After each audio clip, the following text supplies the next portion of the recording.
This entire evening is a celebration of entrepreneurs and innovators of color. So we have a great lineup of speakers and guests who are going to be here, all about that and celebrating them. So we're really excited. And I'm going to bring out our first guest, who is Jeff Livingston. Jeff is the CEO. Yes. Jeff is the CEO of Ed Solutions, the founder of the Center for Education Market Dynamics, and previously spent 12 years at McGraw-Hill in education policy. We are so excited to welcome him. So put your hands together for Jeff.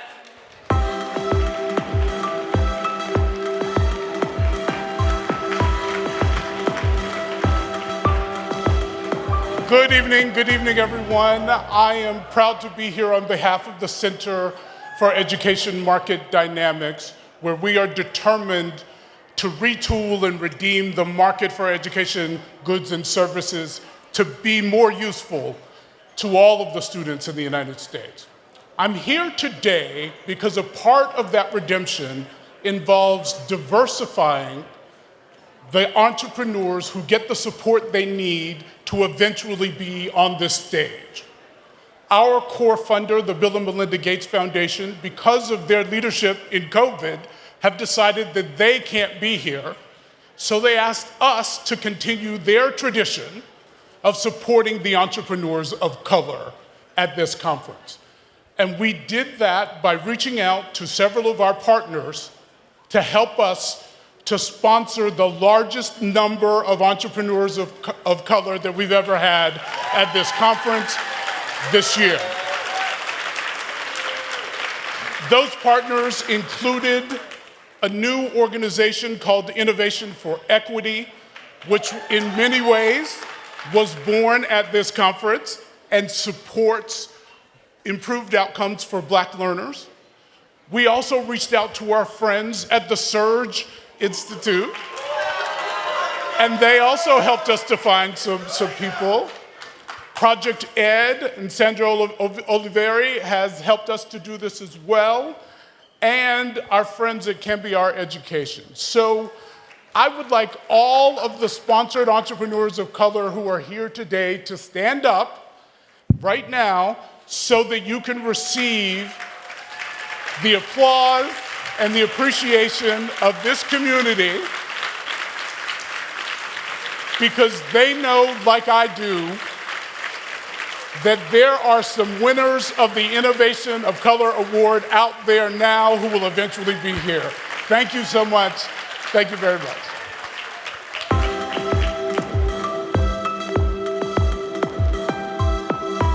And now, please welcome to the stage from Russell Reynolds Associates, our sponsor of the IOC Awards, Meredith Rosenberg and Kate Nyhill.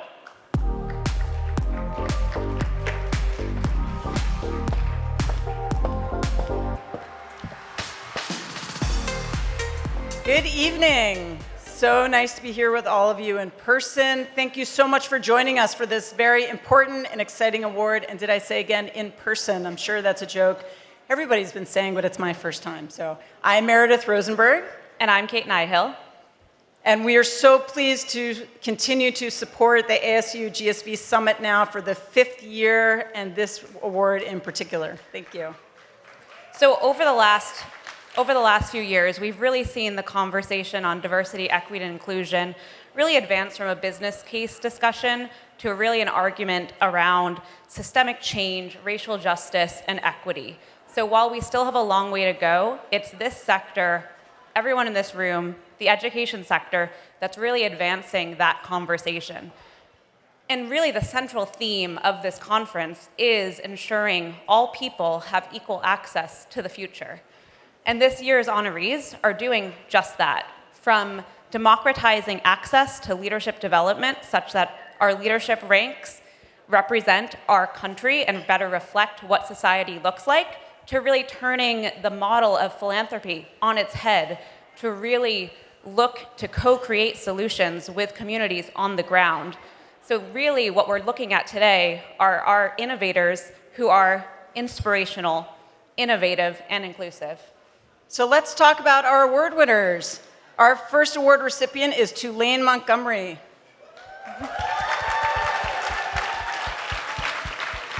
Tulaine is co-CEO of New Profit, a venture philanthropy organization that has supported more than 125 social entrepreneur-led organizations over the last 20 years. And Tulaine was part of the founding group of advisors who helped create and incubate New Profit.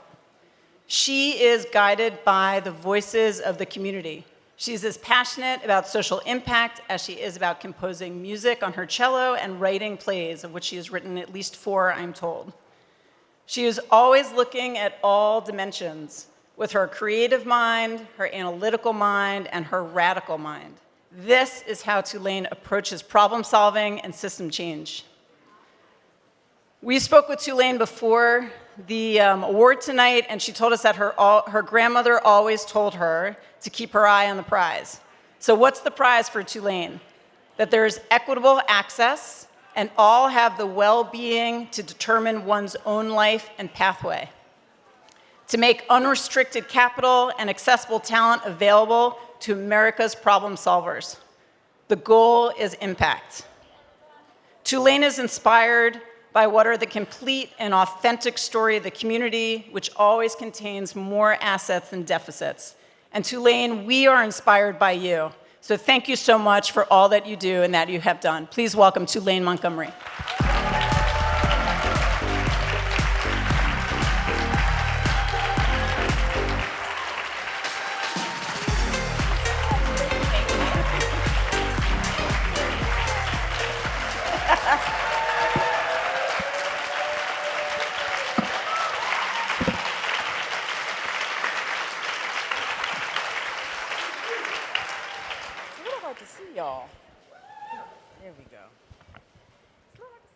Can you hear me? All right. So first of all, thank you, Meredith and Kate, and thank you, Deborah Quazzo. Deborah, where are you? There you are. Okay. So first, I just want to give you a shout out. I am so inspired and impressed by your leadership. You really embody intellectual rigor, strategic precision, and open-heartedness. And there's a cohesion across all those 3 in your leadership that is so powerful. So I just want to acknowledge you and thank you. I'm glad to be in community with you. And I want to thank the entire ASU and GSV team. I also am really honored to be here to receive this because, listen, it is an honor to join the incredible lineage of IOC awardees. My fellow 2021 awardee, Stephen Bailey of ExecOnline, and the awardees from 2015 until today, many of whom are dear friends, and all of whom are heroes and inspirations to me in my work. I really hope that I do you proud, and I am honored to be in your company tonight. So let's get into it. In 5 years, the country we call the USA will be 250 years old. Next year, 2022, marks the first year that the United States will have been an independent nation for as long as slavery has lasted on the same soil. We have to remember that race-based chattel slavery predates the founding of the United States of America on this land. So we have big milestones coming up as a nation. And what do we humans tend to do when we're approaching milestones? Think about it, right? We take stock. We get precise with ourselves about what we want to have and experience in our lives. We tell ourselves the truth about what we are doing that either helps or hinders our ability to live the life that we want. And depending on what comes up in that inventory that we do when that milestone is approaching, we make bold changes meant to improve and transform the systems of our life. Less sugar, more water, right? More joy, less stress. Am I right? These are the changes that we make. So if this is what happens for us as individual humans, I would offer that as a collective society, that it is time for us together to take stock, to tell ourselves the truth about what we're doing that has to transform in the short term if we want to actually make good on the promise of this grand experiment of American democracy. Our democracy is reeling, and there are deeper wounds that we have yet to address. When we take stock of our progress as a nation, we have to examine it not only through the lens of prosperity, but also through the lens of justice. We have to acknowledge that economic return that comes at the expense of justice weakens the foundation of our democracy. We know that trust in American institutions is eroding, and so in order to build an inclusive democracy grounded in civic trust, we need to reimagine, re-architect, and essentially refound the core of our civil society. Now, all of us here in the room right now, all of us have already stepped into the arena to do just that. We're here to help solve America's most intractable problems and to transform our most inequitable systems. We're here because we collectively can look at the upcoming milestone of the United States' 250th birthday, and we can see the opportunity in the challenge and the call to action to build a country that lives up to its promise. Now, if you'll indulge me, I have a little bit of advice for all of us. I'm talking to myself right now, too. 3 things that I've learned from decades of teaching, social entrepreneurship, and organizing. For more than a decade at New Profit, working with my co-CEO, Vanessa Kirsch, and also working with my New Profit colleagues, shout out to Candace Stansel and Dr. Angela Jackson if you're in the room. We at New Profit invest in and build a community of visionary leaders who are doing the essential work of building an America where everyone will thrive. But my first piece of advice for change makers, including myself, is that we need to hold space for complexity and help enable others to do the same. When we buy into binaries, black and white versions of solutions, we get into collective trouble. We have to navigate complexity, and we have to think at the systems level.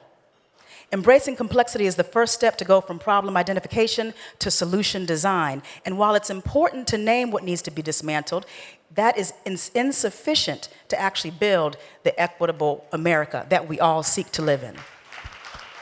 My second piece of advice is keep your eyes on the prize. In the introduction, you noted that my grandmother said that to me.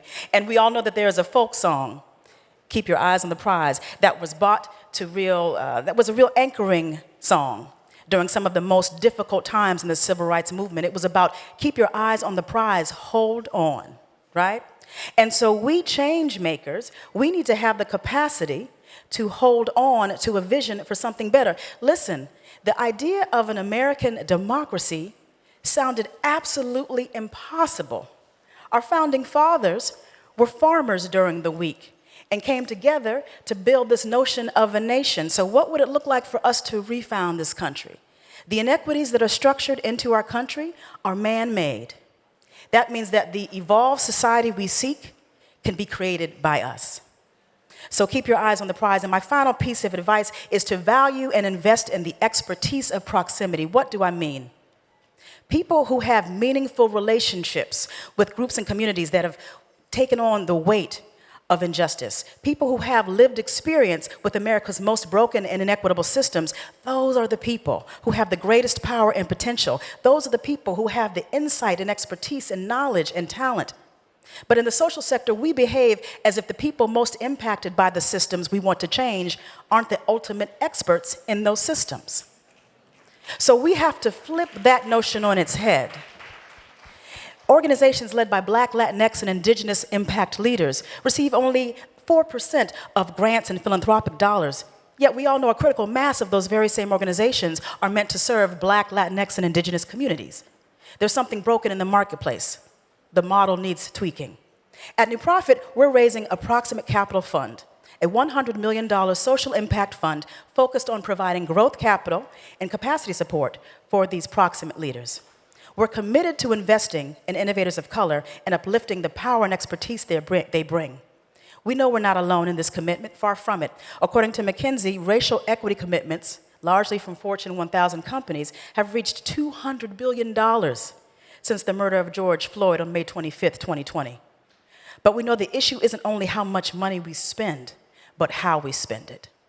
We need cross-sectional, multiracial coalitions, transformational trust, inclusive networks, and expanded belief systems in order for this financial momentum to have the impact that we want to see. New Profit's Proximate Capital Fund exists not only because it's the right thing to do, and yes, there is a moral mandate for justice. It's not even a diversity strategy, though yes, diversity is a byproduct of proximity-centered investment and philanthropy. New Profit's Proximate Capital Fund is fueled by a focus on impact. because proximate leaders and their insights are the solutions to our most intractable problems. I'm grateful to ASU and GSV for creating space to celebrate proximate leaders and innovators of color, and for inviting me onto this stage. Thank you.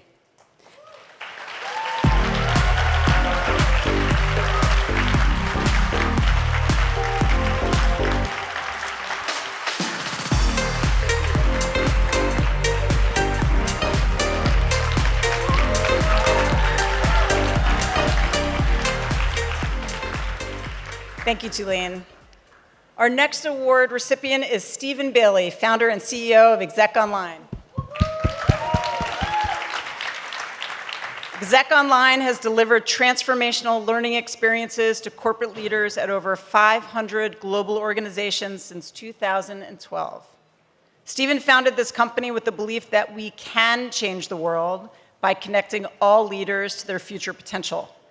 He wanted to institutionalize an approach to change that is sustainable over time. So what inspires Stephen? He shared with us that for him, inspiration is to tackle the really tough problems that have broad social impact. And as I like to bring in quotes from family members, he also told us that his mom was a big influence on his life and told him, "To him who is given, much is expected, and also no excuses." So those seem to be two mantras that he has really embraced throughout his life and his career. Stephen and ExecOnline are tackling what has been an intractable challenge. These schools that they work with have never been democratized. They have never figured out how to increase impact without watering down their brands, and he is now seeing great progress in a short period of time. When we asked others about Stephen, the overwhelming thing we heard about Stephen was that he loves his sneakers. But seriously, in addition to loving his sneakers, people told us that Stephen is someone that you just believe in, that you follow, and that he is truly inspirational.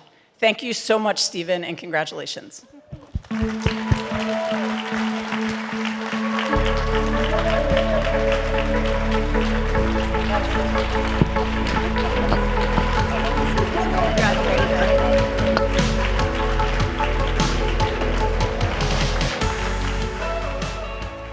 All right, so the first mission is to make sure I don't drop this crystal.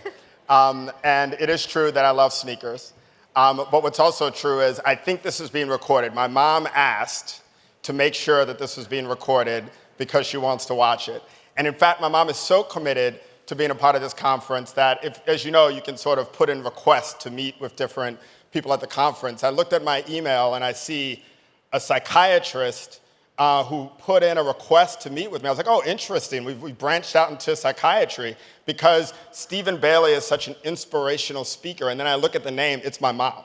And so she wanted to be here in person, but she's with us in spirit. And I really want to thank Meredith and Kate, Russell Reynolds. I want to thank ASU, GSV, Deborah, I see you there.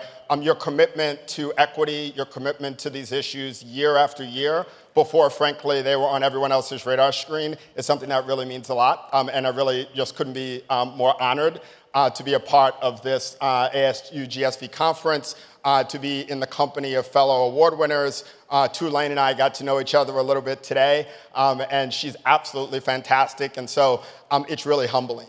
But this is really an award for an organization, for ExecOnline. And I've got a couple of my co-founders, I've got my team here, and it really represents the work that we're doing to connect all leaders to their future potential. And the reason why we chose leaders is because we believe leaders ultimately create change in organizations, and they create change in society. And there are leaders inside of all of us. But if you look at the data, particularly within corporate organizations that play such a huge role in our economy and in ensuring equity or not in our society, the representation is just not there. So, for example, Black Americans represent 3% of senior leaders in organizations, despite the fact that we are 12% of the population. Female leaders represent 25% of senior leaders in organizations, despite the fact that they're over half the population. And we believe that that has to change. And so we've pioneered a concept called development equity, which is really designed to hold organizations accountable for advancing leaders equitably through their organizations. And we know that equity is a big mantra. Tulaine said it really well. We believe that you have to change systems in order to truly make progress. And so simply relying on individual heroes to carry the water for equity is not enough. Organizations need to hold themselves accountable, and development equity is really a terminology to help them do that. So if you think about pay equity and the progress that's been made, and there's still a lot of progress to go, but the progress that's been made in terms of advancing pay equity objectives on the gender front, it's because the problem was named, it's because there was data that held organizations accountable, and it was tracked in an ongoing way. And so think about development equity as applying that same approach to development and to leadership progression in organizations. And so it's really about providing leaders with equitable access to intentional, structured, high-quality leadership development opportunities and moving away from a world where in order to be developed and in order to advance, you have to be tapped on the shoulder through a special network. And we know that that doesn't lead to the type of equity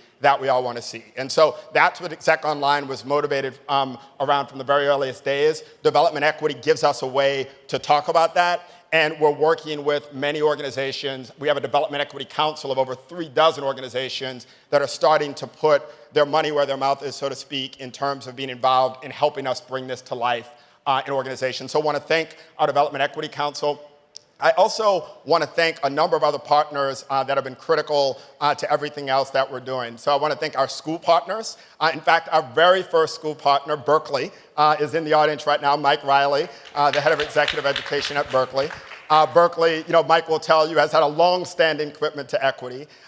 Started admitting women into Berkeley over 150 years ago, before women had the right to vote. And so it made a lot of sense when we think about partners that share our mission for Berkeley to be our first school partner. We've done tremendous things with them. We have a great Advancing Women Leaders program, and Mike has been a tireless advocate for the work that we're doing, along with all of our other school partners. Change is uncomfortable. These are institutions that have been around for hundreds of years in many cases, and for them to embrace change, to lean in, and to say, we want to stand behind the mission of ExecOnline, we want to stand behind the mission of development equity is something that should really be applauded. I also want to thank our investors. We have Kaplan, who was our earliest investor in the very early days when this was just an idea. Andy Rosen, I know he was here at the conference. Mike Avon, thank you so much from ABS Capital. Been tremendous supporters of what we're building and have really bought into that mission as well. We've also had tremendous advisors. Ann McDaniel, who sits on the board of Match Group with me as an advisor to ExecOnline, helped diversify the Match Group board, which I'm now a part of. So people who really believe in the mission of what we're doing and wake up every day and think about how can we make positive change in society. And there's a lot of work to be done. We are motivated and excited to tackle that work together with our partners and really create the change that all of us want to see. And then finally, I have to thank my family. So my wife, who is a very talented chef. If any of you watch Top Chef, she was runner-up on season 15 of Top Chef. She is currently serving meals as we speak. But she is my motivation. She supports me every step of the way. This I just wouldn't be able to achieve what I've achieved without her. And then finally, I want to thank my mom and dad. To whom much is given, much is expected. No excuses. Those things rang in my head as a kid, and they ring in my head today.